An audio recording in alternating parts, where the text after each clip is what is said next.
అందరం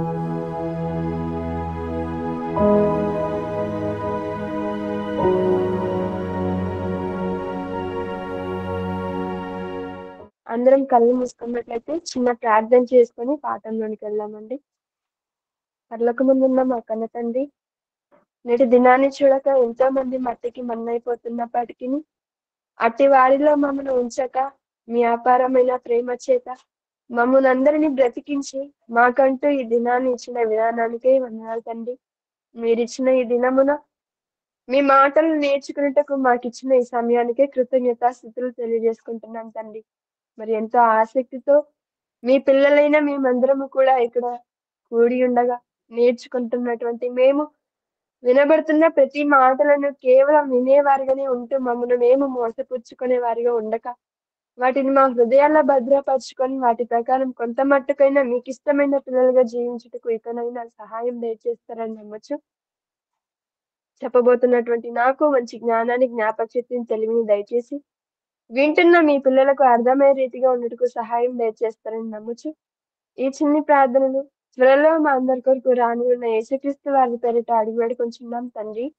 ఆమేన్. చేరి వచ్చిన మీ అందరికీ మరొకసారి మన ప్రభువును మీ రక్షకుడిని యేసుక్రీస్తు వారి పేరిట వందనాలు తెలియజేసుకుంటున్నానండి. నేడు మనం నేర్చుకునే ఉన్న అంశం పేరేంటి? మన మరణ వాంగ్మూలం ఎలా ఉండాలి. మరి ఈ పాఠం ద్వారా మనం మన ఆధ్యాత్మిక జీవితానికి ఉపయోగపడే మాటలు ఖచ్చితంగా నేడు మనం నేర్చుకోనని ఉన్నాం. అందులో మరి ముందుగా మన మరణ వాంగ్మూలం ఎలాంటిదై ఉండాలి అంటున్నాం. ఇంతకీ మరణ వాంగ్మూలం అంటే ఏంటి? వాంగ్మూలం, మరణ వాంగ్మూలం అనగా ఒక మనిషి చనిపోయే ముందు వ్రాతరూపకంగా వ్రాసి ఇవ్వటం లేదా చెప్పటం. మరణించడానికి ముందుగా ఒక వ్యక్తి తను మరణిస్తాను, ఇంక నేను చనిపోతాను అనంగా తన పిల్లలను లేక తనకు కావాల్సినటువంటి వారందరినీ కూడా రప్పించుకొని తను ఏవైతే చెప్పాలనుకుంటున్నారో దాన్ని తెలియజేసే దాన్ని మరణ వాంగ్మూలంగా మనం భావిస్తూ ఉంటాం.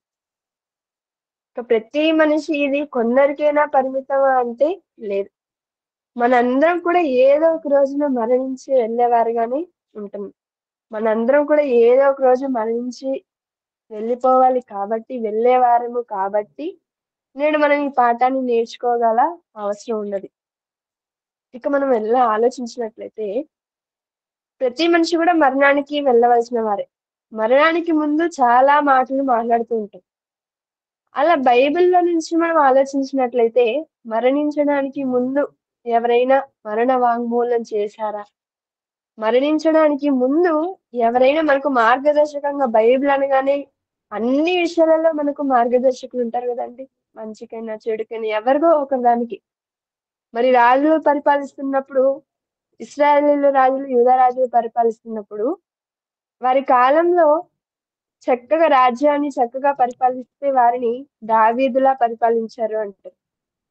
అదే దేవునికి నచ్చక తనకిష్టమైన విధంగా ప్రజలను పరిపాలిస్తున్నప్పుడు అలాంటి వారిని ఎవరైతే ప్రారంభంలో చెడుగా పరిపాలించుంటారో యెరోబాము.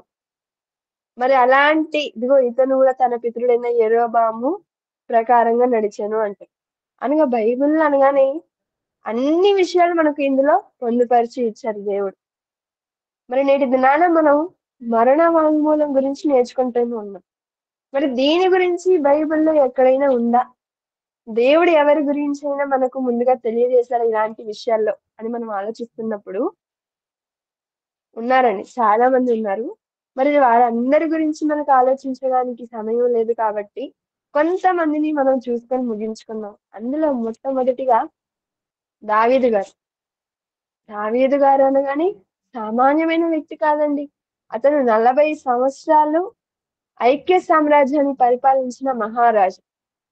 మరి అంత గొప్ప స్థాయిలో ఉన్నారు కదండీ! ఆయన గూడా చనిపోతారా అంటే ఆయన కూడా మరణిస్తారు. ఎంత చక్రవర్తులైనా, ఎంత మహనీయులైనా ఏదో ఒక రోజున మరణించి వెళ్ళవలసిన వారే. కాబట్టి ప్రియమైన దేవుని పిల్లలారా, మరి దావీదు గారు ఆయన జీవితాన్ని మనం ఆలోచిస్తున్నప్పుడు ఆయన గూడా మరణ వాంగ్మూలం చేశారని మరి మరణం అనగానే అందరికీ ఏదో ఒక రోజున వస్తది. అది తథ్యం. కాబట్టి దేవుని గురించి మనం ఎప్పుడు ఆలోచిస్తాం? బ్రతికి ఉన్నప్పుడు ఆలోచిస్తామా? ఇక చనిపోతాము అనగా ఆలోచిస్తామా? ఎక్కువగా మనం ఎప్పుడు ఆలోచిస్తుంటాం? మనకే తెలుసు. అంతే గదండీ! ఇప్పుడు ఆస్తి ఉండి, ఐశ్వర్యం ఉండి, ధనం ఉండి, మంచి ఆరోగ్యం ఉండి, మనం హుందాగా బ్రతుకుతున్నప్పుడు దేవుణ్ణి మనం గుర్తు తెచ్చుకుంటామా? లేదు. ఎప్పుడు గుర్తు తెచ్చుకుంటాం దేవుణ్ణి? ఆస్తి అంతా కోల్పోయి, అనారోగ్య పాలైపోయినప్పుడు, ఇక ఎవరు మనకు సహాయం చెయ్యలేని స్థితిలో మనం ఉంటున్నప్పుడు దేవుడే దిక్కు అని ఆయనను మనం అప్పుడు ఆయన గురించి ఆలోచిస్తుంటాం. అంతేనా? ఇంకెప్పుడు ఆలోచిస్తాం? మరణానికి చేరువైపోతున్న సమయంలో. ఎక్కువగా బాల్యంలో ఆలోచించం. యవ్వనంలో అస్సలు ఆలోచించం. మధ్య వయస్సులో అసలు ఆలోచించం. ఇంకా వృద్ధాప్యంలో అప్పుడు వృద్ధాప్యం అనగానే మనందరికి తెలిసిందే కదండీ! ఎలా ఉంటది పరిస్థితి? పిల్లలు పెట్టింది తినాలి. వాళ్ళేది చెప్తే ఇక్కడ కూర్చోమంటే ఇక్కడే కూర్చొనుండాలి. ఎందుకు వారు వృద్ధాప్యంలో ఉన్నారు. వారు ఏ పనులు చేసుకోలేరు. ఇక వారు ఎదుటి వారి మీద ఆధారపడినప్పుడు, వారికి కనుకున్నవి వారు చేసుకోలేనప్పుడు, అలాంటి సమయంలో ఇక మనకెవరు లేరు. మనల్ని చూసుకోటానికి, మన బాధను చెప్పుకోటానికి, మనల్ని ఆదరించడానికి ఎవరు లేరు అన్నప్పుడు మనం దేవుని గురించి ఆలోచిస్తూ ఉంటారు వృద్ధాప్యులు ఎక్కువగా. కానీ దావీదు గారి గురించి ఆలోచిస్తున్నప్పుడు, దావీదు గారు ఎప్పటి నుంచి ఆలోచిస్తున్నాడో తెలుసా అండి? ఒక్క మాటలో చెప్పాలంటే, దావీదు గారి మనసంతా కూడా దేవుడే ఉన్నాడండి.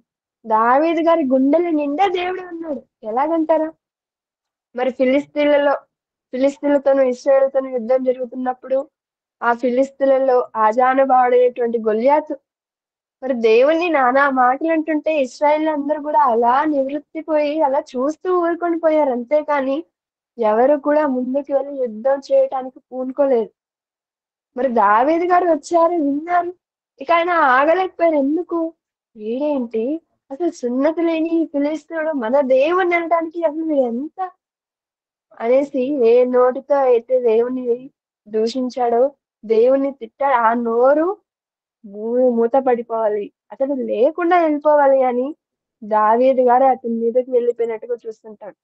అంటే దావీదు గారి గుండెల నిండా కూడా ఎవరున్నారిప్పుడు? దేవుడున్నారు. దావీదు గారి మనస్సు నిండా దేవుడున్నారు. మనం గూడా వింటుంటాం ఈ మాటలు. ఎక్కడ? ఒక ప్రేయసితో ప్రియుడు చెప్తుంటాడు ఏమని? "నా మనసంతా నువ్వే" అంటుంటాడు.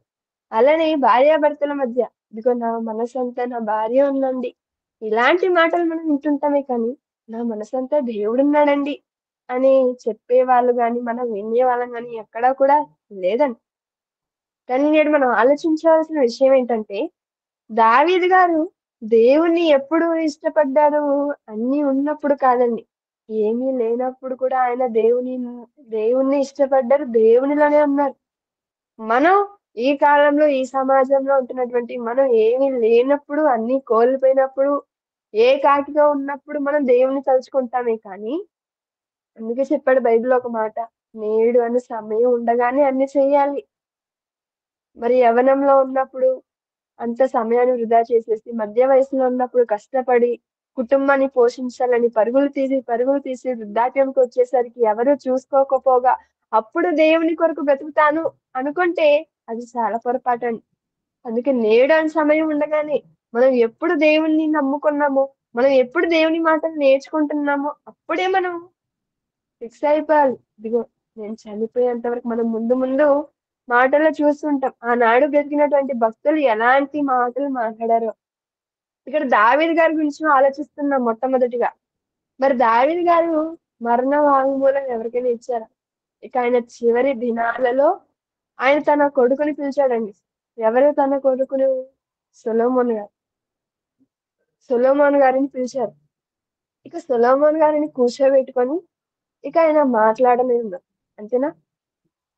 ఎక్కువగా మనం ఆలోచించామనుకోండి ఒక ఉదాహరణ. యవ్వనంలో ఉంటున్నప్పుడు దేవుని పనులు పరిగెత్తి చేస్తుంటారు. అక్కడ మీటింగ్స్, ఇక్కడ మీటింగ్స్, సెమినార్స్ అక్కడికెళ్ళాలి, ఇక్కడికెళ్ళాలి, దేవుని మాటలు వినేయాలి, నేర్చుకోవాలి. చాలా ఆత్రపడుతూ ఉంటాం.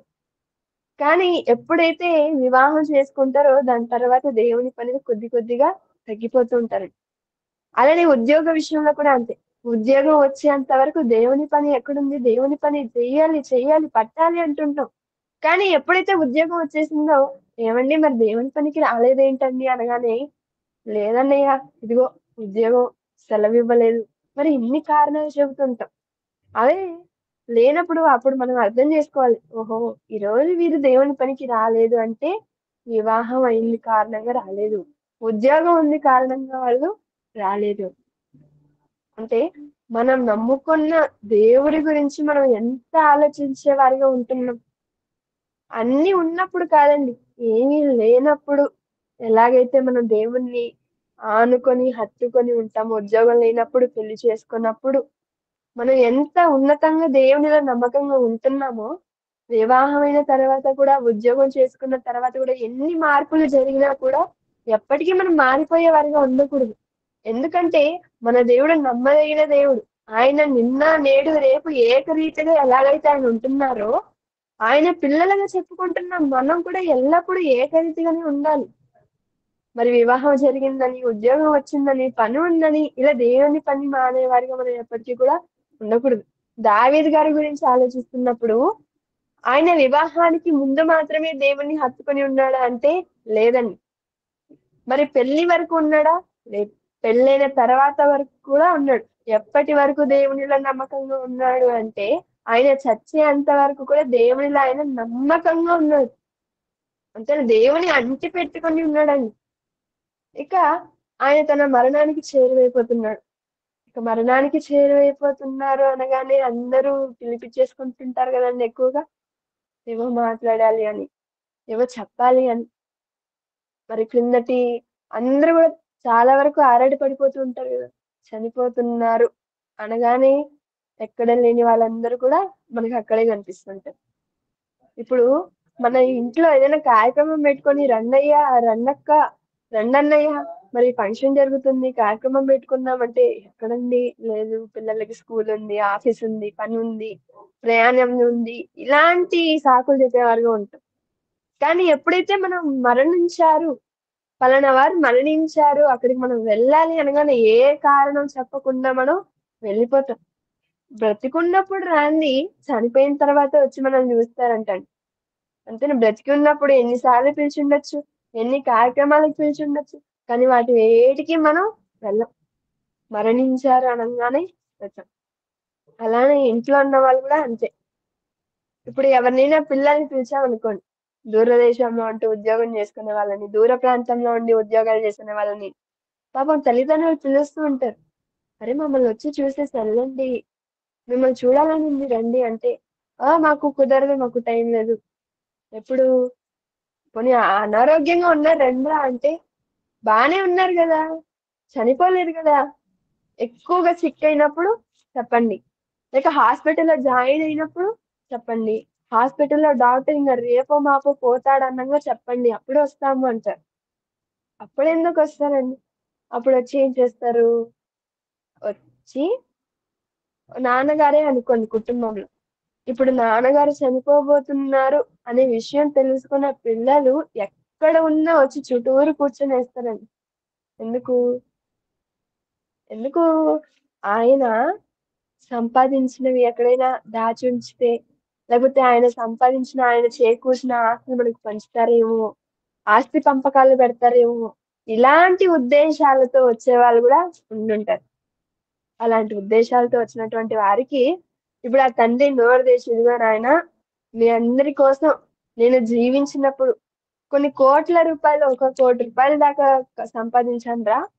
ఈ రూ. 1,00,00,000ను పలానా" అని చెప్పి కన్ను మూసేసాడనుకోండి. ఇప్పుడు అక్కడ ఉన్నటువంటి వారి పరిస్థితి ఏంటి? నాన్న, నాన్న, నాన్న అంటుంటారు. ఎందుకు? ఆ పలానా ఆ పేరు చెప్పేసుంటే సరిపోయేది కదా! మరిప్పుడు ఆ పలానా ఎవరి పేరు రాసాడో తెలీదు. వాళ్ళు మాకిస్తారో లేదో తెలీదు. అయ్యో! సంపాదించిందంతా వృధా అయిపోబోతుందేమో! ఇలాంటి దిగులుతో ఉంటారే కానీ, ఏనాడు బ్రతికుండంగా తల్లిదండ్రులు వారి క్షేమయోగాలను చూసుకొని, వారిని ఆదరించాలనే ఆలోచన మాత్రం చాలా వరకు ఉండదండి. ఇక్కడ దావీదు గారు గూడా ఆయన మరణ కాలానికి సమీపిస్తుండగా ఒకసారి మనం ఆ మాటను మనం చూసినట్లయితే రాజుల మొదటి గ్రంథం 2వ అధ్యాయం మొదటి వచనంలో మనం ఆలోచిస్తున్నప్పుడు ఇక్కడ దావీదునకు దావీదు మరణకాలం దావీదునకు మరణకాలము మరణకాలము సమీపింపగా సమీపింపగా ఉమ్. దావీదు గారికి ఏ అతడు కాలం సమీపిస్తుందంట అండి? దావీదు గారు ఏ కాలానికి సమీపంగా ఉన్నారు ఇప్పుడు? మరణకాలానికి సమీపంగా ఉన్నారు. అనగా దావీదు గారు మరణానికి చేరువవుతున్నారు. అలా దావీదు గారు మరణకాలమునకు సమీపింపగా ఉన్నప్పుడు తన కుమారుడైనటువంటి సొలొమోన్ గారిని కూర్చోబెట్టుకొని చెబుతున్నారంటండి. ఇప్పుడు మన వాళ్ళలో కూడా చాలా మంది చెబుతుంటారు. ఏమని? మరి మా అమ్మగారు పోతూ పోతూ నాకు కొనిచ్చిన నెక్లెస్ అండి ఇది అని. మరి బ్రతికున్నప్పుడు కొనివ్వలేదా? బ్రతికున్నప్పుడు చాలా కొనిచ్చుంటారు. కానీ చనిపోయే ముందు ఏదైతే కొనిస్తారో వాటిని ఎక్కువగా మనం గుర్తుపెట్టుకుంటుంటాం. అలానే ఇదిగో మా నాన్నగారు పోతూ పోతూ ఈ మాటలు చెప్పిపోయారండి అంటారు. మరి బ్రతికుండగా ఏ మాటలు చెప్పలేదా? చాలా మాటలు చెప్పారండి. కానీ వాటిని మనం గుర్తుపెట్టుకోం.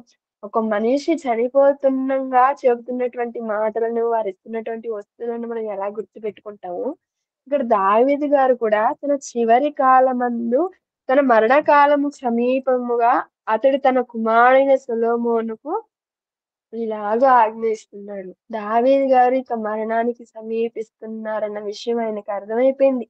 ఇక నేను చనిపోబోతున్నాను. ఇక నా కాలము ముగిసింది. నేను వెళ్ళిపోవలసిన సమయం వచ్చింది. ఇక నేను నా కుమారుని పిలిచి నేను చెప్పవలసిన మాటలు ఉన్నాయి అని ఆయన ఆలోచిస్తున్నాడండి. ఒక విషయం మనం ఆలోచిస్తే నేడున్నటువంటి సమాజంలో ఎలాగా మారిపోతున్నారు అంటే ఎప్పుడెప్పుడు చనిపోతారా? వృద్ధాప్యంలో ఉన్నటువంటి వారు ఇక ఏ అవసరం లేదనుకోండి వాళ్ళతో ఆస్తి పంపకాలన్నీ అయిపోయి ఇక వాళ్ళతో ఏ అవసరం లేకుండా ఊరికే అలాగనే ఇంట్లో పెట్టి వాడిని పోషిస్తూ ఉండే వాళ్ళ ఆలోచన ఎలా ఉంటదో తెలుసా? అంతేకాకుండా అనారోగ్యంతో ఉండి చనిపోయారనుకోండి. అనారోగ్యంతో ఉండి వాళ్ళ ఇంట్లో సేవలు చేసే పరిస్థితి ఉందనుకోండి. అప్పుడు ఆ ఇంట్లో వాళ్ళు ఎలా అనుకుంటారు? ఎప్పుడు పోతాడో తెలియట్లేదే, పోతే బాగుండు అనుకుంటారు.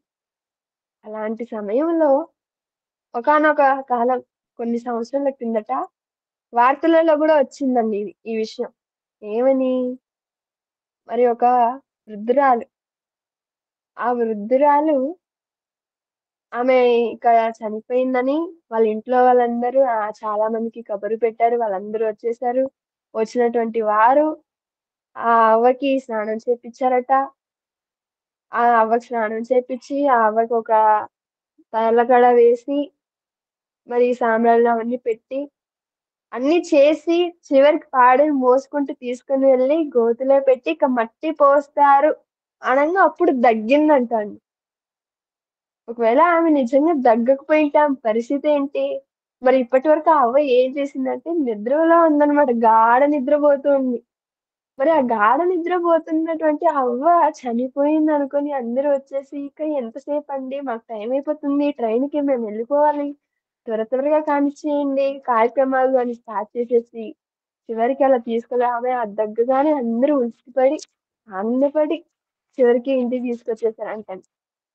టైటిల్ ఏమేసారో తెలుసా? 'చచ్చి బ్రతికిన అవ్వ' అనేసారు. అంటే నేడున్నటువంటి బిజీ లైఫ్‌లో అసలు మనుషులు ఉన్నారా? లేరా? నిజంగానే మరణించారా? పోయారా? ఒకవేళ వెళ్ళిపోతే వాళ్ళ పరిస్థితి అని క్షుణ్ణంగా ఆలోచించి వారిని పట్టించుకునే అంత తరుణం మనకు కనిపించదండి. ఇక్కడ దావీదు గారి గురించి మనం ఆలోచిస్తాం. దావీదు గారు తన మరణ కాలమునకు సమీపముగా ఉన్నప్పుడు అతడు తన కుమారుడైన సొలొమోనుకు ఇలాగ ఆజ్ఞిస్తున్నాడు. ఏమని? "ఇదిగో నాయనా లోకులందరూ పోవలసిన మార్గమున నేను పోవుచున్నాను." మనం ఈ మాటలు జాగ్రత్తగా ఆలోచిస్తే దావీదు గారు మరణకాలము సమీపంగా ఉన్నాను అన్నారు. కిందికొచ్చేసరికి లోకులందరూ పోవలసిన మార్గమున నేను పోవచున్నాను అన్నారు. అంటే దావీదు గారు చెబుతున్న విషయం ఏంటంటే మరణం అన్నది ముగింపు కాదు. లోకులందరూ పోవలసిన మార్గమున అనగా మరణం అన్నది మార్గము. మరణించిన తర్వాత మనకు ముగింపు ఉండదు. మార్గం ఉంటది. ఆ మార్గం పరలోకానికైనా ఉండొచ్చు, లేక యాతన పడే స్థలానికైనా ఉండొచ్చు. నెమ్మది పొందే స్థలానికైనా మనం వెళ్తాము, లేక యాతన పడే స్థలానికైనా వెళ్తాం. అంటే మరణం అనేది ముగింపు కాదు. మరణం అన్నది ఒక మార్గం అని ఇక్కడ దావీదు గారు చెప్తున్నారు. లోకులందరూ పోవలసిన మార్గంలో నేను పోచున్నాను. లోకంలో ఉన్న వాళ్ళందరూ పోతారా? ప్రతి ఒక్కరు పోతారండి. అందరం పోతామని అందరికీ తెలుసు. కానీ ఎవరు కూడా మరణాన్ని గురించి మాట్లాడనివ్వరండి. ఇప్పుడు మనం ఆలోచించాం అంతెందుకండి. ఇప్పుడు మేము వర్క్ చేసే హాస్పిటల్‌లోనే చాలా వరకు చాలా మందిని చూడగానే తెలిసిపోతది. వారు ఖచ్చితంగా చనిపోతారు. వారి సీరియస్ కండిషన్ అలాంటిది. వారికున్నటువంటి అనారోగ్య పరిస్థితి అలాంటిది అని. వచ్చినటువంటి డాక్టర్‌కి గూడా తెలుసు. ఏమని? ఈ పేషెంట్ ఇక ఉండడు. ఇంక 2 గంటల్లో చనిపోతాడు అని. కానీ వచ్చినటువంటి డాక్టర్ ఏం జెప్తారు? "ఏం కాదయ్యా! భయపడకు. నీకేం గాదు. నీకన్నీ మంచిగవుతది" అంటరు. మాకు చెప్తారు చూసుకోండమ్మా అని. వాళ్ళలా ఎళ్తారు. ఈయన గూడా ఎళ్తాడు. అంటే డాక్టర్‌కి తెలుసు చనిపోతాడు అని. కానీ చనిపోతాను అని ఆ వ్యక్తికి కూడా తెలుసు. ఎందుకంటే అతనికున్న పరిస్థితి అతనికి తెలుసు గాబట్టి. కానీ ట్రీట్‌మెంట్ ఇచ్చే డాక్టరు చెప్పరు. తీసుకొని ఆయన గూడా వినాలనుకోరు. అంటే మరణం అనగానే చాలా భయపడిపోతూ ఉంటారండి. అంతెందుకు ఇప్పుడు ఉదయాన్నే మన ఇంట్లల్లో టిఫిన్ చేస్తున్నారనుకోండి అమ్మ వాళ్ళు. వాళ్ళ దగ్గరికెళ్ళి, "అమ్మా మరి నేనెప్పుడు మరణించేస్తాను" అంటే ఊరుకుంటారండి ఎవరైనా? అస్సలు. "ఏంటి నీకు బుద్ధుండే మాట్లాడుతున్నావా? ఇలాంటి మాటలు మాట్లాడకూడదు." మళ్ళీ ఎలాంటివి మాట్లాడాలి మమ్మీ అంటే, "పొద్దున టిఫిన్ ఏం చేయాలో కనుక్కో చెప్తాను. మధ్యాహ్నం లంచ్‌కి ఏం కావాలో అడుగు చెప్తాను." అంతేగాని ఇలాంటి మాటలు మనం ఎప్పుడు మాట్లాడాలంటే అసలు మాట్లాడకూడదంటారు. అలానే బయటికి వెళ్ళేటప్పుడు, "ఇదిగో నేను వెళ్తున్నాను" అని మనం చెప్పకూడదంట. వెళ్తున్నాను అంటే అటు నుంచి అటే వెళ్ళిపోతారేమో అని కంగారు పడిపోయి వాళ్ళని లోపలికి పిలిచి, "ఇదిగో అరేయ్! నువ్వు ఇలా మాట్లాడకూడదు. మరి ఎలా మాట్లాడాలి? వెళ్ళొస్తాను అని చెప్పాలి" అంటారు. మరి ఎందుకండి ఇంత భయం? చనిపోతాం. ఈ భూమి మీదకొచ్చిన తర్వాత ఏదో ఒక రోజున అందరం పోవాల్సిందే. అందరికీ తెలుసు. కానీ మరణం గురించి వినాలన్నా, అది మనం మాట్లాడాలన్నా చాలా వరకు గూడా భయపడుతూ ఉంటాం. కానీ వాస్తవానికి ప్రతి ఒక్కరం గూడా వెళ్ళిపోవలసిన వారమే. అలాంటి సమయంలో మనం ఆలోచించాల్సిన మాట ఏంటి? అలాంటి ఇక్కడ దావీదు గారు ఎంత గొప్పవారంటే, దేవుడిని చాలా తన మనసంతా దేవుడిని నింపుకున్న వ్యక్తిగా మనకు కనిపిస్తారండి. తను చిన్ననాటి నుండి తను మరణించేంత వరకు కూడా దేవుడిని ఎక్కడ గూడా మర్చిపోలేదు. ఇప్పుడు అదే చూస్తున్నాం. దావీదు గారు ఎలాంటి మరణ వాంగ్మూలం ఇస్తున్నారో మనం చూస్తే, మనం కూడా అలాంటి మరణ వాంగ్మూలం ఇచ్చేవారుగానే ఉండాలి. ఎందుకంటే వారందరూ కూడా మనకు మార్గదర్శకులు కాబట్టి. దావీదు దేవుని ఇష్టానుసారుడైన మనుషుడు. దేవుని ఉద్దేశాలన్నిటిని నెరవేర్చారట. మరి దేవుని ఉద్దేశాలన్నిటిని నెరవేర్చిన దావీదు గారి జీవితం గురించి మనం ఆలోచిస్తున్నప్పుడు, ఆయన మరణ కాలానికి సమీపంగా ఉంటున్నప్పుడు ఆయన తన కుమారుని పిలుచుకొని కూర్చొని ఆయన మాట్లాడుతున్న మాటలేంటండి? ఇదిగో లోకులందరూ పోవలసిన మార్గంలో నేను పోచున్నాను. కాబట్టి నీవు ధైర్యము తెచ్చుకొని నిబ్బరం కలిగి ఉండు నాయనా. నువ్వు భయపడకు. ధైర్యంగుండు. ఒక తండ్రి తన కుమారుని పిలుచుకొని కూర్చోబెట్టుకొని చెప్తున్నాడని.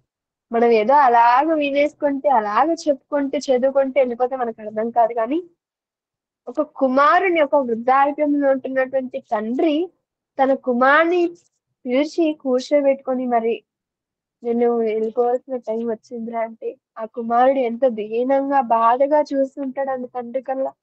అలాంటి సమయంలో దావీదు గారు చెప్తున్నారు ఏమని? "నువ్వు భయపడకు నాయనా. నువ్వు ధైర్యం తెచ్చుకొని నిబ్బరం కలిగి ఉండు" అని. మరి మన వాళ్ళల్లో గూడా తల్లిదండ్రులు గూడా చాలా వరకు చెబుతుంటారు. ఏమని? కుమారుని పిలిపిచ్చి, "మరి చూసావరా నేనెళ్ళిపోవాల్సిన టైం వచ్చింది. మీ చెల్లి నా మీద బెంగ పెట్టుకుంది. ఎందుకు నాన్న అంటే, మా చెల్లి నా మీద ఎంతో ఆశ చూపినట్టుంది గ్రాండ్‌గా పెళ్లి చేస్తున్నానని. మరిప్పుడు నేను వెళ్ళిపోతున్నాను. ఆ బాధ్యతలంతా ఎవరు తీసుకోవాలి అంటే, అన్నగా ఇప్పుడు నువ్వే చూసుకోవాలి. కాబట్టి చెల్లి బాధ్యత నీకు అప్పగిస్తున్నాను" అంటారు. మరొక తండ్రి ఏం చెప్తుంటారు? "ఇదిగో మరి నేనెళ్ళిపోతున్నాను. నేనంటే మీ అమ్మకి చాలా ఇష్టం. నేను లేకుండా మీ అమ్మ ఉండలేంది. ఇక నేను వెళ్ళిపోయిన తర్వాత నువ్వే మీ అమ్మను. దగ్గరుండి జాగ్రత్తగా చూసుకోవాలి అనుకుంటారు. మరొక తండ్రి ఎలాంటివి చెబుతుంటాడు? నేను వెళ్ళిపోతున్నాను. ఇదిగో ఇప్పటి వరకు నేను 3 అంతస్తులు కట్టించాను నాయనా. 3 అంతస్తులు కట్టించిన తర్వాత అక్కడి నుంచి కింద చూసేసరికి నా కళ్ళు తిరిగిపోయింది. ఇక నేను కట్టలేనేమో. మరి నేను వెళ్ళిపోయిన తర్వాత మిగిలిన 2 అంతస్తులు అనగా 5 అంతస్తులు కట్టించే బాధ్యత నీదేనాయనా అంటాడు. మరొక తండ్రి ఎలాంటివి చెప్తుంటారు? ఇదిగో నీకు ఒక 10,00,000 ఇస్తున్నాను. లేకపోతే రూ. 1,00,000 ఇస్తున్నాను. దీన్ని నువ్వు 10,00,000గా చేసి చక్కగా ఎవరి దగ్గర కూడా చెయ్యి చాచి బ్రతికే అంత పరిస్థితి మనకు ఉండకూడదు అంటాడు. అలానే ఒక రైతు అనుకోండి. ఇదిగో నీకు 1 ఎకరం పొలం ఇస్తున్నాను నాయన. నువ్వు ఆదర్శ రైతుగా, ఉత్తమ రైతుగా నువ్వు పండించాలి, వ్యవసాయం చేయాలి అని ఇలాంటివి ఇస్తూ ఉంటారండి. వారు మరణించేసరికి. కానీ దేవుని పిల్లలంగా దేవుని మాటలు నేర్చుకుంటున్న మనం, తెలుసుకుంటున్న మనం ఎలాంటి మరణ వాంగ్మూలం ఇచ్చేవారిగా ఉండాలి.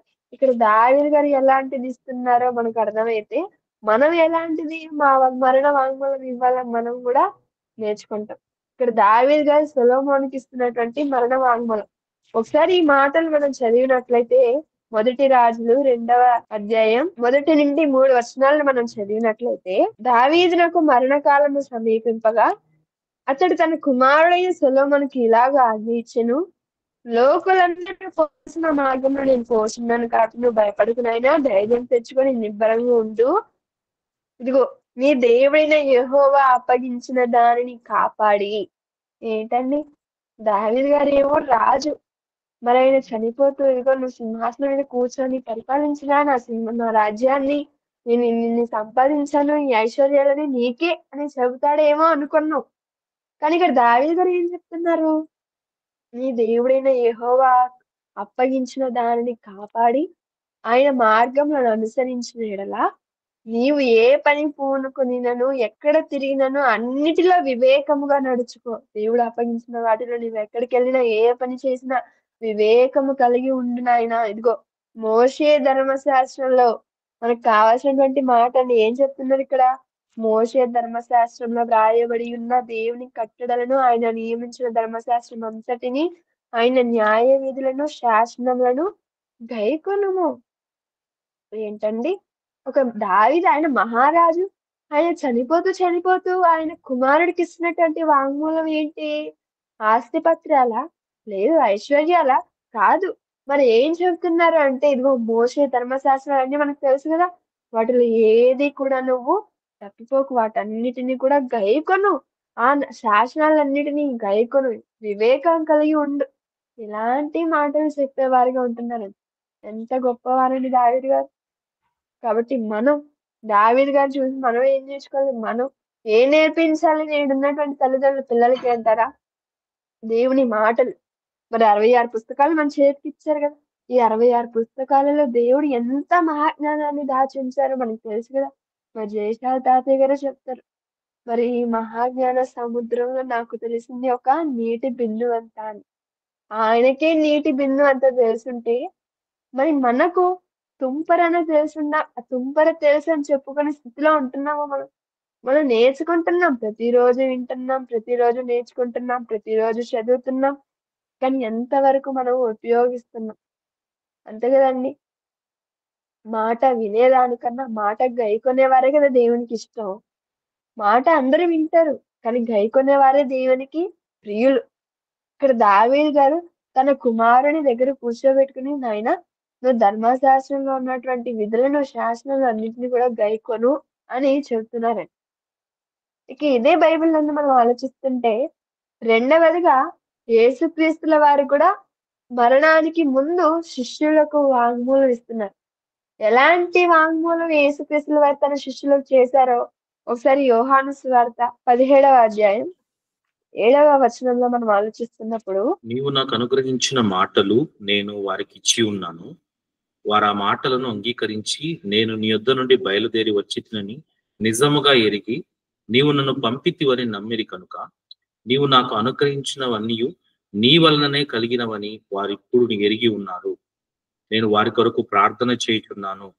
లోకము కొరకు ప్రార్థన చేయటలేదు, నీవు నాకు అనుగ్రహించి ఉన్నవారు నీవారైనందున వారి కొరకే ప్రార్థన చేయుచున్నాను. నావనియు నీవి, చాలు. నీవనియు నావి. ఇక్కడ యేసుక్రీస్తుల వారి గురించి మనం ఆలోచిస్తున్నప్పుడు, ఆయన మరణానికి సమీపంగానే ఉన్నప్పుడు మాట్లాడుతున్నారా? అవునండి. ఒకసారి మొదటి వచనం మనం చదివినట్లయితే, ఇదే 17వ అధ్యాయం మొదటి వచనంలో అక్కడ ఏం చెప్తున్నారు? యేసు ఈ మాటలు యేసు చెప్పి ఈ మాటలు చెప్పి ఆకాశం వైపు కన్నులెత్తి ఇట్లా నేను తండ్రి నా గడియ వచ్చి ఉన్నది, నీ నా కుమారుడు గడియ చాలండి, వచ్చి చాలండి. ఉన్నది. ఇక్కడ యేసుక్రీస్తుల వారు చెప్తున్నారు ఏమని? ఇదిగో తండ్రి నా గడియ వచ్చి ఉన్నది. అనగా యేసుక్రీస్తుల వారు కూడా తన చివరి దినములలో ఉంటూ చెబుతున్న మాటలు. అనగా మరణ వాంగ్మూలం. మరణ వాంగ్మూలం అనగా ఏమనుకున్నాం?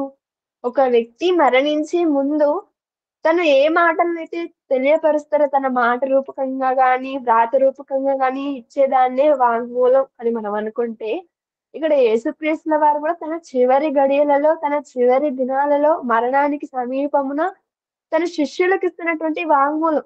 ఏంటి? ఒకసారి ఇప్పుడు మనం ఆలోచించామనుకోండి. ఇదిగో తండ్రి నీవు నాకు అనుగ్రహించిన మాటలు నేను వారికి ఇచ్చి ఉన్నాను. శిష్యులకి ఇచ్చేసానయ్యా. నువ్వు నాకు ఏ మాటలనైతే ఇచ్చావో నేను ఆ మాటలని శిష్యులకు ఇచ్చాను. బంగారాలను ఇవ్వలేదు, వజ్రాలను ఇవ్వలేదు, ఆస్తులను ఇవ్వలేదు, భూములను ఇవ్వలేదు, ఏంటి ఇవ్వలేదు. పైగా వారికి ఉన్నది కూడా సమస్తమును విడిచిపెట్టి వచ్చారు. అలా వారికి ఉన్నటువంటి సమస్తాన్ని విడిచిపెట్టి నన్ను వెంబడించినటువంటి వీరికి నేనేమిచ్చానో తెలుసా? నువ్వు నాకు అనుగ్రహించిన మాటలన్నీ వారికిచ్చాను. వారు అంగీకరించారు. ఏంటి ప్రభువా మేము సమస్తమును విడిచిపెట్టి వస్తే ఇవా అని వాళ్ళు ఫీల్ అవ్వలేదు. నువ్వు నాకే మాటలైతే అనుగ్రహించావో నేను వారికిచ్చాను. వారు ఆ మాటలను అంగీకరించారు. అలానే నేను నీ యొద్ద నుండి బయలుదేరి వచ్చితినని నిజముగా ఎరిగి నీవు నన్ను పంపితివని నమ్మిరి. నువ్వు ఏ మాటలనైతే నాకిచ్చావో నేను ఆ మాటలనే వీరికి శిష్యులకు ఇస్తున్నాను. అనగా పరలోకానికి వెళ్ళేటప్పుడు సర్వలోకానికి అది ఏమిచ్చారు? మనందరికీ కూడా ఇచ్చారు కదండీ! యేసుక్రీస్తుల వారికి 12 మంది శిష్యులేనా? కాదు కదా! మనందరం కూడా అందుకే ఏం చెప్పారు? మీరు సర్వలోకమునకు వెళ్లి సర్వ సృష్టికి సువార్త ప్రకటించుడి. అలానే సర్వలోకంలో ఉన్న వారందరిని కూడా నాకు శిష్యులుగా చేయుడి అన్నాడు. శిష్యులుగా చేసి శిష్యులుగా అయినటువంటి మనందరం కూడా సర్వలోకానికి వెళ్లి సర్వ సృష్టికి దేవుని మాటలను ప్రకటించాలంట. ఇది యేసుక్రీస్తుల వారి చివరి దినాలలో ఆయన ఇచ్చిన మరణ వాంగ్మూలంగా మనకు అర్థమైతే, తర్వాత యేసుక్రీస్తుల వారి శిష్యులలో ఒకరు, యేసుక్రీస్తుల వారి శిష్యులలో ఒకరైనటువంటి పేతురు గారి గురించి ఆలోచిస్తున్నప్పుడు, పేతురు గారు కూడా తన చివరి దినాలలో మరణ వాంగ్మూలం ఇచ్చారు మొదటి శతాబ్దపు క్రైస్తవులకు. మరి ఆయన ఎలాంటి వాంగ్మూలం ఇచ్చారో ఒకసారి మనం పేతురు రాసిన 2వ పత్రిక మొదటి అధ్యాయం 13, 14, 15 వచనములను మనం ఆలోచిస్తే మరియు మన ప్రభు అయిన యేసుక్రీస్తు నాకు సూచించిన ప్రకారము నా గుడారమును త్వరగా విడిచిపెట్టవలసి వచ్చునని ఎరిగి నేను ఈ గుడారములో ఉన్నంత కాలము ఈ సంగతులను జ్ఞాపకం చేసి మిమ్మును రేపుట న్యాయమని ఎంచుకొనుచున్నాను. నేను మృతి పొందిన తరువాత కూడా మీరు నిత్యము వీటిని జ్ఞాపకము చేసుకున్నట్లు జాగ్రత్త చేతును. పేతురు గారు ఏం చెప్తున్నారు? తను మరణించడానికి ముందు మొదటి శతాబ్దపు క్రైస్తవులకు ఏం చెప్తున్నారు? ఇదిగో మరియు మన ప్రభువైన యేసుక్రీస్తు నాకు సూచించిన ప్రకారము నా గుడారంను త్వరగా విడిచి గుడారం అనగా ఏ గుడారం అండి? నేడు మనం ఆలోచించి మనం చూసే టెంట్లా? కాదు. మరి ఎలాంటి గుడారం? మనం గుడారం చేస్తున్నాం ఎలాంటిది? ఇక్కడ పేతురు గారు చెబుతున్నటువంటి మాటకు అర్థం ఏంటంటే, గుడారం అనగా మన శరీరం. ఇదిగో నేను నా శరీరం త్వరగా విడిచిపెట్టవలసి వచ్చిందని ఎరిగి, అనగా పేతురు గారు కూడా తను మరణిస్తారన్న విషయం ఆయనకు తెలిసింది. తాను తన తన శరీరం త్వరగా విడిచిపెట్టవలసిందని నాకు తెలుసు. నేను ఈ శరీరంలో ఈ దేహంలో ఉన్నంత కాలము నేను ఏ మాటలనైతే విన్నానో, నేను ఏ మాటలనైతే నేను నేర్చుకున్నానో వాటిని ఈ సంగతులను జ్ఞాపకము చేసి మిమ్మును ఆ మాటల ద్వారా మిమ్మును రేపుట న్యాయమని నేను ఎంచుకుంటున్నాను. అంతేకాదండి, నేను మృతి పొందిన తర్వాత, నేను చనిపోయిన తర్వాత కూడా మీరు నిత్యము వీటిని జ్ఞాపకము చేసుకోవాలి. ఇక్కడ పేతురు గారు ఇస్తున్నటువంటి మరణ వాంగ్మూలం ఏంటి? మరి నేను వెళ్ళిపోవలసిన కాలం వచ్చింది. నేను గుడారమును విడిచిపెట్టవలసిన కాలం నాకు తెలుసు. కాబట్టి నేను మీకు దేవుని మాటలు, దేవుని సంగతులను జ్ఞాపకం చేసి మిమ్మల్ని రేపుతున్నాను దేవునిలో. అంతేగా ఇప్పుడే కాదు. ఒకవేళ నేను మరణించిన తర్వాత నేను లేకపోయినా కూడా నేను చెప్పినటువంటి మాటలను మీరు జ్ఞాపకం చేసుకొని దేవునిలో నిలకడగా ఉండాలి అని ఇక్కడ మరణానికి ముందుగానే ఇక్కడ పేతురు గారు చెబుతున్నారండి. మరణ వాంగ్మూలం అనగానే మరణానికి ముందుగా చెప్పే మాటలని మనం ఎలాగైతే గ్రహిస్తున్నామో, ఒక దావీదు గారు కానివ్వండి, ఒక యేసుక్రీస్తుల వారు కానివ్వండి, ఒక పేతురు గారు కానివ్వండి, వీరందరూ కూడా మరణానికి ముందు చెబుతున్నారు ఏమని? దేవుని మాటలను ఇచ్చారట యేసుక్రీస్తుల వారు. వారు అంగీకరించారంట. ఇక్కడ పేతురు గారు చెబుతున్నారు, ఇదిగో నేను మీకు సంగతులను చెప్పాను కదా, చెప్పినటువంటి ఆ సంగతులను జ్ఞాపకం చేసుకోండి. ఒకవేళ రేపు నేను మరణించినా సరే, నేను మరణించిన తర్వాత కూడా మీరు దేవుని మాటలను జ్ఞాపకం చేసుకొని అంటున్నారండి. ఇక చివరిగా 4వదిగా మనం అపోస్తులైనటువంటి పౌలు గారి గురించి ఆలోచిస్తున్నప్పుడు, అపోస్తులైనటువంటి పౌలు గారు కూడా తాను మరణానికి ముందు వాంగ్మూలం ఇచ్చారండి. మరి ఎలాంటి వాంగ్మూలం ఇచ్చారో ఒకసారి తిమోతిలకు రాసిన 2వ పత్రిక 4వ అధ్యాయం 6-7 వచనాలు మనం చూసినట్లయితే, ఇప్పుడే పానార్పణంగా పోయబడుచున్నాను. నేను వెడలిపోవు కాలము సమీపమై ఉన్నది. మంచి పోరాటము పోరాడి తిని, నా పరుగు కడముట్టించి తిని, విశ్వాసమును కాపాడుకొంటిని. ఇక్కడ పౌలు గారు చెప్తున్నారండి తిమోతి గారికి. అంతేనా? తిమోతి గారికి కదా ఈ పత్రిక రాస్తున్నారు. ఈ తిమోతి పత్రిక 2వ పత్రికని ఎప్పుడు రాశారు? ఇక తను చనిపోయే సమయానికి ముందు ఇక నీరో చక్రవర్తి నన్ను చంపేస్తాడన్న విషయం పౌలు గారికి తెలిసినప్పుడు ఆయన ఈ తిమోతిలకు రాసిన 2వ పత్రిక రాశారండి. ఈ పత్రిక రాస్తూ తిమోతి గారికి ఒక మాట చెప్పారు. ఒకసారి 2వ వచనంలో మనం చూసినట్లయితే, తిమోతిలకు రాసిన 2వ పత్రిక 4వ అధ్యాయం 2వ వచనంలో, వాక్యమును ప్రకటించుము, సమయమందును అసమయమందును ప్రయాసపడుము, సంపూర్ణమైన దీర్ఘశాంతముతో ఉపదేశించుచు ఖండించుము, గద్దించుము, బుద్ధి చెప్పుము. ఇక్కడ చెప్తున్నారండి పౌలు గారు తిమోతికి చెప్తున్నాడు ఏమని? ఇదిగో తిమోతి, నువ్వు సమయం అసమయం ఏమి చూడకు. ఇది సరైన సమయమా, అనుకూలమైన సమయమా, ఇలాంటివి చూడకు. వాక్యమును ప్రకటించు, సమయమందును అసమయమందును ప్రయాసపడు, కష్టపడు. అలా కష్టపడి సంపూర్ణమైన దీర్ఘశాంతముతోను ఉపదేశించుచు, ఖండించుచు, గద్దించుచు బుద్ధి చెప్పు. నేను వెళ్ళిపోవాల్సిన కాలం వచ్చింది. ఇదిగో ఇప్పుడే నేను పానార్పణంగా పోయబడుచున్నాను. నేను వెడలిపోవు కాలము సమీపమై ఉన్నది. మంచి పోరాటము పోరాడుతుంది, నా పరుగు కడుముట్టించితిని. నువ్వు కూడా అలానే ఉండాలి. నువ్వు కూడా పరిగెత్తు, ప్రయాసపడు, కష్టపడు, ఖండించు, గద్దించు. ఈ మాటలన్నీ చెబుతున్నారండి. అనగా ఇప్పుడు మనం ఆలోచించామనుకోండి, దావీదు గారి గురించి ఆలోచిస్తున్నప్పుడు దావీదు గారు తన కుమారుడైన సొలొమోను గారికి చెప్తున్నారు ఏమని? ఇదిగో నాయనా, నువ్వు ధర్మశాస్త్రాన్ని గైకొను, అందులో ఉన్న విధులన్న శాసనాలన్న ప్రతిదీ కూడా నువ్వు వివేకంతో అనుసరించి గైకొను అన్నారు. ఒక యేసుక్రీస్తుల వారి గురించి ఆలోచించామనుకోండి, ఆయన తన శిష్యులకు చెప్తున్న ఇదిగో దేవుడు నాకు అనుగ్రహించిన జ్ఞానాన్ని అన్నిటిని వారికి చెప్పాను, వారు కూడా గైకొన్నారు, అంగీకరించారు అన్నారు. ఇక పేతురు గారు, ఆయన కూడా తన మరణానికి ముందుగా చెబుతున్నారు, నేను గుడారంను విడిచిపోవాల్సిన సమయం నాకు వచ్చింది. నేను చెప్పిన సంగతులను మీరు జ్ఞాపకం చేసుకోండి. నేను వెళ్ళిపోయిన తర్వాత కూడా మీరు జ్ఞాపకం చేసుకోండి అని. ఇక్కడ పౌలు గారు కూడా చెప్తున్నారు, ఇదిగో తిమోతి, నువ్వు ప్రయాసపడు, కష్టపడు అని. అనగా వీళ్ళందరూ ఎందుకు ఇలా చెప్తున్నారు? చనిపోయే ముందు వారు ఎలాంటి వాంగ్మూలం ఇస్తున్నారో మనం ఆలోచించాలని. మరి నేడున్నటువంటి సమాజంలో చాలా మంది చాలా రకాలుగా చెప్తుంటారు. మరి చెల్లిని చూసుకొనైనా అని, ఇంటిని చూసుకొనైనా అని, అమ్మను చూసుకొనైనా అని, మరి పొలాలను చూసుకో, వ్యవసాయం చూసుకో, నా తదనంతరం నువ్వే, ఇలాంటివి చెప్తూ ఉంటారు. కానీ బైబిల్లో మనం ఆలోచిస్తే చెబుతున్న మరణానికి ముందు చెబుతున్న వారందరూ కూడా ఎంత గొప్పగా చెబుతున్నారంటే, మీకు దేవుని మాటలను అంగీకరించడము, ఒకవేళ మేము చనిపోయిన తర్వాత కూడా మర్చిపోకండి, వాటిని జ్ఞాపకం చేసుకోండి అని ప్రతి ఒక్కరు చెబుతున్నారండి. వాళ్ళకి మరణించే సమయం తెలిసింది కాబట్టి చెబుతున్నారు. ఇప్పుడు మనం ఇక్కడ నేర్చుకుంటున్నాం కదా, నేర్చుకుంటున్న మనలో, వింటున్న మనలో ఎవరికైనా తెలిసిన మనం ఎప్పుడు చనిపోతామో చెప్పలేం. ఏమో నేను ఇప్పుడు ఇలా చెప్పేసి అలా వెళ్ళిపోగానే కూడా చనిపోవచ్చు. అలానే అందరూ అనగా మరణం ఎప్పుడు ఎవరికి ఎలా వస్తుందో ఎవరు కూడా చెప్పలేం కదా.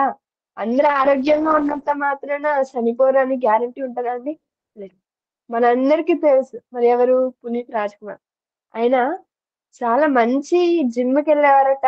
మంచి ఎక్సర్‌సైజ్ చేసేవారంట. ఆయన చేసినట్టు మనం ఎవరు కూడా చేయలేం. అంత ఫిట్‌నెస్ పెంచేవారు. మరి అలాంటి ఆయనే హఠాత్తుగా చనిపోయారు. అలానే చాలా మంది హార్ట్ స్ట్రోక్స్‌తో చనిపోయారు. మరి మనం ఏ పార్టీ వారమండి? అందుకే బైబిల్‌లో ఎన్నో మాటలు చెప్పారు. ఇదిగో మనం ఆవిరి వంటి వారము. మన జీవితం ఏ పాటిదో మనకు తెలీదు. ఇప్పుడు ఉంటాం. తర్వాత మనం మనం నిన్నటి వారమే కానీ రేపటి వారం కాదు. మన జీవితంలో నిన్న ఏం జరిగిందో మనం చెప్పేవారుగా ఉంటామే కానీ, రేపేం జరగబోతుందో మనకు తెలుస్తుందా అంటే తెలీదు. కాబట్టి ఉన్నటువంటి ఈ చిన్న జీవితంలో దేవుడు మనకు ఇచ్చిన ఈ అద్భుతమైన మహాజ్ఞాన గ్రంథంలోని మాటలను నేర్చుకొని, పరిశీలించి అనేక మందికి చెప్పేవారుగానే ఉండాలి. అంతే. ఇక్కడ ముఖ్య ఉద్దేశ్యం ఏంటి అనగానే, మన మరణ వాంగ్మూలం ఎలా ఉండాలి అంటే, దేవుని మాటలను అనేక మందికి ప్రకటింపబడేదిగా ఉండాలి. ఒక దావీదంటారా? ఒక యేసుక్రీస్తు వారంటారా? ఒక పేతురు గారా? ఒక పౌలు గారా? వీరి గురించి మనం ఆలోచిస్తున్నప్పుడు, వీరు చనిపోతూ దేవునిని ఉన్నతంగా నిలవబెట్టి వెళ్లారు. వారు లేకపోయినా తదనంతరం ఉన్నవారు దేవునిలో ఉండాలి అని. నేర్చుకుంటున్న మనం, తెలుసుకుంటున్నటువంటి మనం కూడా ఎలా ఉండాలి? ఒకవేళ తల్లిదండ్రులుగా ఉంటున్నారా? అప్పుడు తల్లిదండ్రులుగా ఉంటున్నటువంటి వారు తన పిల్లలకు చెప్పాలి ఏమని? ఇదిగో దేవుడే నన్ను మనల్ని అందరినీ ఈ భూమి మీదకు నడిపించింది ఆయనే. మనం ఎలా బ్రతకాలి? మనం ఎలా జీవించాలి? మనం ఎలాగా ఈ చిన్న జీవితంలో దేవుని కోసం బ్రతకాలో అన్నిటిని కూడా ఆయన చెప్పారు. ఇదిగో ఈ 66 పుస్తకాలను మనకిచ్చారు. చిన్ననాటి నుండి ఎన్ని పుస్తకాలను చదివేస్తున్నారండి పిల్లలు. మనమే ఆలోచిస్తాం కదా! ఎల్‌కేజీ అంటారు. వారి బ్యాగ్స్‌ని చూస్తున్నప్పుడు అసలు ఇంటర్ వాళ్ళు కూడా అన్ని బుక్స్ తీసుకెళ్ళడండి. ఇంటర్ వాళ్ళు చదవని పుస్తకాలని ఎల్‌కేజీలో ఉన్న వాళ్ళు చదువుతుంటారు. అంటే చిన్ననాడి నుండి వాళ్ళ మైండ్‌లో ఎన్ని పాఠాలు వెళ్ళిపోతుంటాయి. ఒక 10వ తరగతికొచ్చేసరికి కొన్ని వేల పుస్తకాలు వందల పుస్తకాలు చదివేస్తూ ఉంటారు. కానీ దేవుడు మనందరి జీవితం ఒక 60 సంవత్సరాల, 70 సంవత్సరాల 70 సంవత్సరాలకి అంతటికి కలిపి ఒక 66 పుస్తకాలే కదండీ ఇచ్చింది మనకు. ఈ 66 పుస్తకాల్లోని మాటలను మనం నేర్చుకొని వాటిని మన తదనంతరం రాబోయే తరాల వారికి కూడా మనం నేర్పించేవారిగా ఉండాలి. మనం ఇలా ఇంత గొప్పగా ఉంటే మన తర్వాత వచ్చే తరంలోని వారు మరింక గొప్పగా దేవునిలో ఉంటే దీన్ని చూసి ఖచ్చితంగా తండ్రి అయిన దేవుడు ఖచ్చితంగా సంతోషిస్తారండి. అంతే. ఇప్పుడు మనం సంపాదించే సంపాదన అంటారా? మనం కూడబెట్టే ఐశ్వర్యాలంటారా? చాలా మంది పరుగులు తీస్తూ ఉంటారండి ఉద్యోగాలని, సంపాదనని. మరి ఇలా సంపాదిస్తూ చివరికి తన పిల్లలకి ఏమిచ్చారా అని ఒకసారి మనం తిరిగి చూస్తే వారు సంపాదించినవే ఇస్తారు.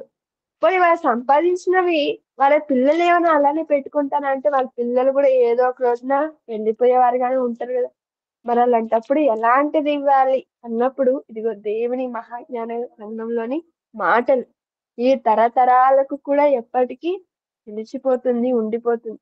కాబట్టి ఇలాంటి వాంగ్మూలం దేవుని వాక్యాన్ని నేర్పించేవారుగా, దేవుని మాటలను మన తర్వాత ఉన్నటువంటి వారికి అందించేవారుగా ఇలాంటి వాంగ్మూలం ఇస్తేనే ఇలాంటి వాంగ్మూలనాలే దేవునికి కూడా ఇష్టమైనగా ఉంటాయని ఈ మాటల చేత నన్ను నేను హెచ్చరించుకుంటూ, మీ అందరిని హెచ్చరిస్తూ, నాకింతటి అవకాశాన్ని ఇచ్చిన కన్నదైన దేవునికిని, పెద్దలందరికిని, మీకును హృదయపూర్వక వందనాలు తెలియజేసుకుంటూ ముగిస్తున్నాను.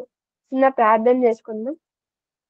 పరలోకమందున్న మా కన్న తండ్రి, ఇప్పటి వరకు తండ్రి మీ కృప ద్వారా మేమందరము ఎలాంటి ఆటంకము లేకుండా చక్కగా మీ మాటలను నేర్చుకునేటలో మీరు దయచేసిన సహాయానికై వందనాలు తండ్రి. నేర్చుకున్న మేము విన్న మేము తండ్రి కేవలం వినేవారిగానే ఉంటూ మమ్మల్ని మేము మోసపుచ్చుకొనకుండా వాటి ప్రకారం నడుచుకొని తండ్రి ఇక నుండైనా మా తర్వాత ఉన్నటువంటి వారికి ఒకవేళ తల్లిదండ్రులుగా ఉంటున్నారా వారు వారి పిల్లలకి ఎలాంటి ఈవులను ఇచ్చేవారిగా ఉండాలి.